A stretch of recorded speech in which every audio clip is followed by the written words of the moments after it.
siang teman pemilih, kembali lagi bersama Diari Kopi, Dialog Demokrasi KPU Muaro Jambi. Hari ini 25 Agustus 2025 bersama saya Nurul Iza sebagai host yang akan menemani teman pemilih beberapa waktu ke depan.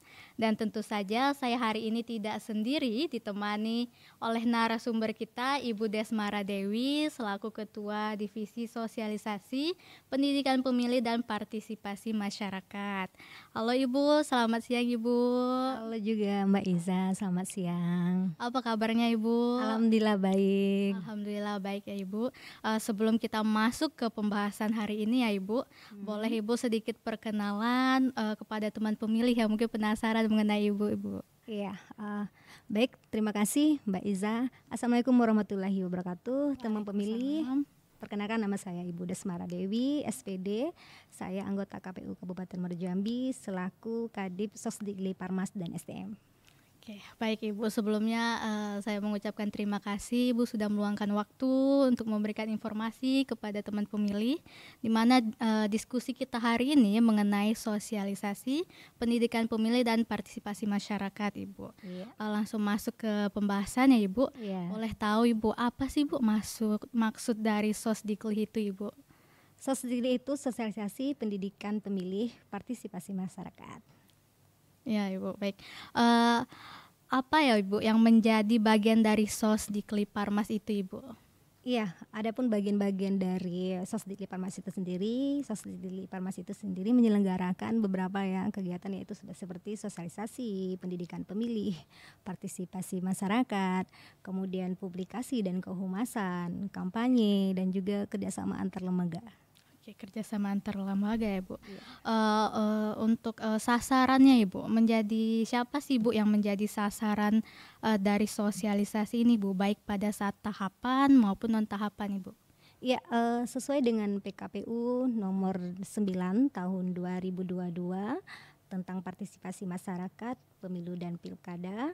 Nah, adapun sasaran-sasaran untuk sosialisasi itu sendiri yaitu pemilih, diantaranya pemilih, terus masyarakat umum, ada juga instansi pemerintahan, kemudian ada juga media massa, dan juga ada juga peserta pemilu dan pilkada, dan pemantau bahkan pengawas pemilu dan pilkada itu sendiri. Oke, baik Ibu. Untuk metode yang digunakan ya Ibu ya, melalui metode apa saja yang dilakukan dalam sosialisasi itu Ibu? Ya, dalam sosialisasi itu kita menggunakan ada 2 metode ya, ada metode langsung dan metode tidak langsung. Metode langsung itu dapat berupa diskusi, seminar, talkshow, workshop gitu kan, penceramah. Nah, dan kemudian metode secara tidak langsung kita bisa menggunakan beberapa media ya, media elektronik, media cetak, media massa online, dan media sosial. Oke, media sosial ya Ibu. Iya. Berarti selain tatap muka secara langsung ada juga sosialisasi melalui media sosial ya Ibu. Iya. Untuk konten-konten ya Ibu, apa saja yang sudah diangkat di media sosialnya KPU Muaro Jambi Ibu? Wah, itu udah banyak sekali ya Mbak Iza Banyak ya, ya. Ibu. Iya. Konten-konten yang kita upload di media sosial KPU Kabupaten Muaro Jambi itu sendiri baik berupa flyer-flyer ya, hari besar nasional ya kan, kemudian ucapan-ucapan lainnya, dan juga kita membuat konten-konten berupa media kreatif ya. Media kreatif diantaranya seperti melalui seni ya, ada seni tari kemarin dilakukan oleh Badan Inho kita, kemudian ada juga seni peran, dialog singkat seperti itu mengenai tahapan-tahapan pemilu dan pilkada itu sendiri. Kemudian ada juga seni sastra baik itu berupa puisi. Puisi ya Ibu, baik Ibu. Sosdikli ini kan termasuk sosialisasi ya Ibu. Untuk tujuan dari sosialisasi itu apa Ibu?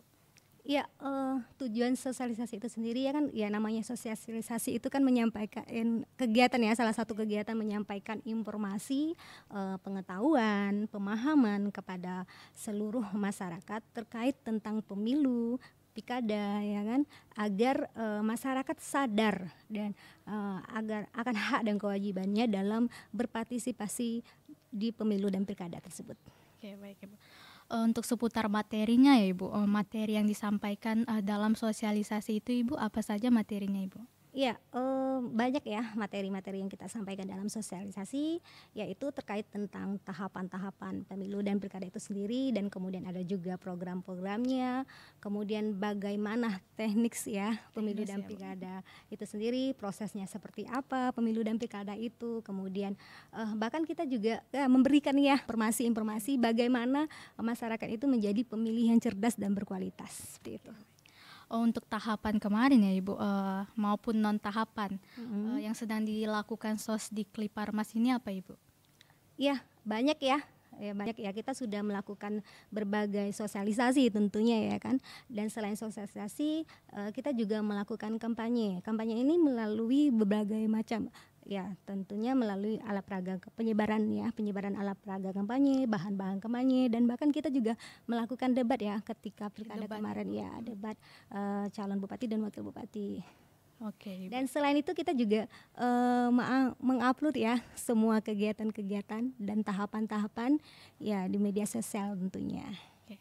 Oh, untuk kegiatan non tahapan sendiri Ibu yang sudah dilakukan oleh Sosdikliparmas sejauh ini apa Ibu? Masih ada, yaitu sosialisasi tetap dan Sosialisasi. sosialisasi tentang pendidikan pemilih tentunya, baik itu kita melalui metode secara langsung dan juga melalui media sosial yang kita upload. Dan ini salah satunya juga contoh kegiatan kita ya, ketika setelah tahapan kita membuat suatu majalah Somasi. Somasi ini suatu majalah yang berkaitan tentang potret perjalanan selama pilkada di Kabupaten Muaro Jambi khususnya. Di sini berisikan tentang semua dinamika yang terjadi ya di ketika tahapan berlangsung di pilkada di Muaro Jambi khususnya. Oke, baik Ibu. Mengenai sosialisasi ya Ibu, bisa diceritakan sedikit bagaimana perjalanan sosialisasi di divisi Sosdikli ini sejauh ini Ibu? Ya, cukup menarik dan cukup alhamdulillah cukup berhasil. Kita sudah di pemilu dan pilkada kemarin sudah kita mendapatkan beberapa penghargaan ya dari Penghargaan, KPU Ibu. provinsi. Semoga kita juga bisa tetap eksis ya dan juga mempertahankan penghargaan-penghargaan tersebut, dan kita selalu bisa memberikan yang terbaik ya untuk KPU Kabupaten Muaro Jambi, dan selalu semangat lah. Dan seperti itu. Nah, baik Ibu. Kemarin Ibu sudah sempat turun juga berarti sosialisasi ya Ibu ya. Iya. Bisa diceritakan bagaimana sedikit bagaimana respon dari sosialisasi yang sudah Ibu lakukan Ibu? Ya, yang saya turun langsung baik itu di komunitas ya kan, Iya, Ibu. baik itu perorangan, ya itu alhamdulillah mereka merespon dengan positif. Nah, dan saya sangat senang sekali ketika turun itu kita tahu apa-apa saja, tahu oh ini mereka tidak tahu, kita harus memberikan pemahaman. Selama ini mereka tidak tahu apa itu KPU, apa itu pemilu. Nah, kita sangat senang, sangat tersentuh ketika kalau kita turun langsung seperti itu. Oke, baik Ibu.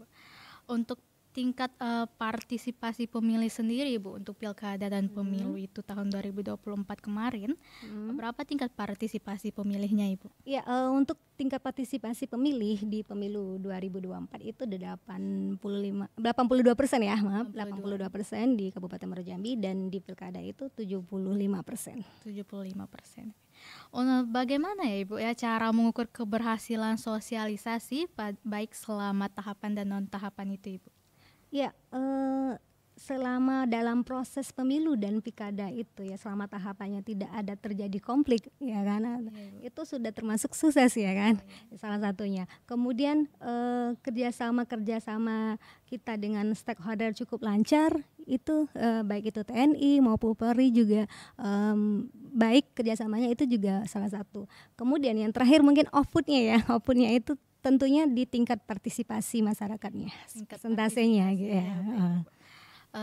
Apa ya Bu yang menjadi tantangan dalam menjalankan sosialisasi itu Ibu? Bagi Ibu sendiri atau bagi tim juga baik selama tahapan Banyak maupun ya, non banyak tahapan sekali tantangan ya. Ya namanya hidup itu penuh dengan tantangan ya. Iya. Kalau tidak ada tantangan arti kita tidak bisa high class gitu kan. Nah, jadi ketika kita menghadapi tantangan itu anggap saja adalah suatu proses ya kan. Proses kita nikmati saja dan kita pelajari semuanya. Kita ya mungkin ya maaf sebelumnya, mungkin kalau saya pribadi ya sebelum notabene bukan sebagai penyelenggara hanya minim gitu kan, seumur jagung, jadi mungkin perlu banyak belajar memahami itu semua. Oke, baik. Untuk itu harapan Ibu ke depannya ya Bu mengenai adanya sosialisasi ini apa Ibu? Ya, semoga saya berserta tim Sosdikli Parmas di Kabupaten Muaro Jambi tetap memberikan yang terbaik untuk Kabupaten Muaro Jambi khususnya, ya kan. Selalu tetap semangat. Semangat Intinya ya, ya. semangat Bu. Baik. Untuk menutup podcast kita hari ini, boleh Ibu memberikan sedikit closing statement mengenai diskusi kita hari ini, Bu? Ya, saya tidak mungkin bukan ini ya, semacam ini ya ucapan lah ya. Ya, ada 3 ucapan mungkin barangkali. Pertama ucapan terima kasih ya kepada seluruh Badan Hoak yang pemilu 2004 maupun pilkada 2004 yang kerja keras untuk ikut mensosialisasikan ya kan dan menyukseskan pemilu dan pilkada. Kemudian yang kedua, saya juga mengimbau dan mengajak seluruh kepada teman pemilih agar tetap ini ya, tetap mengikuti kegiatan podcast kita dan juga tetap ini ya update di media sosial kita, tetap ikuti dan like atau love ya kan, komen, share ke di FB, TikTok, IG maupun X kita. Dan juga terakhir ucapan karena hari ini kebetulan hari khusus ya, tanggal 25 Agustus ini bertepatan hari ulang tahun Bapak KPU RI, divisi pimpinan KPU RI kita, pimpinan kita Pak Agus Melas. Saya beserta tim mengucapkan selamat ulang tahun Pak. Semoga sehat selalu dan sukses selalu. Terima kasih Mbak Isa. Baik, terima kasih Ibu sudah memberikan informasi kepada teman pemilih melalui podcast hari ini mengenai sosialisasi, pendidikan pemilih dan partisipasi masyarakat. Selanjutnya terima kasih juga kepada teman pemilih yang sudah menyaksikan podcast hari ini, dan tentu saja kita akan kembali bertemu di podcast selanjutnya, tentunya di channel KPU Muaro Jambi. Saya Nurul Iza bersama Ibu Desmara Dewi mengucapkan terima kasih. Saya Nurul Iza sebagai host pamit undur diri. Selamat siang.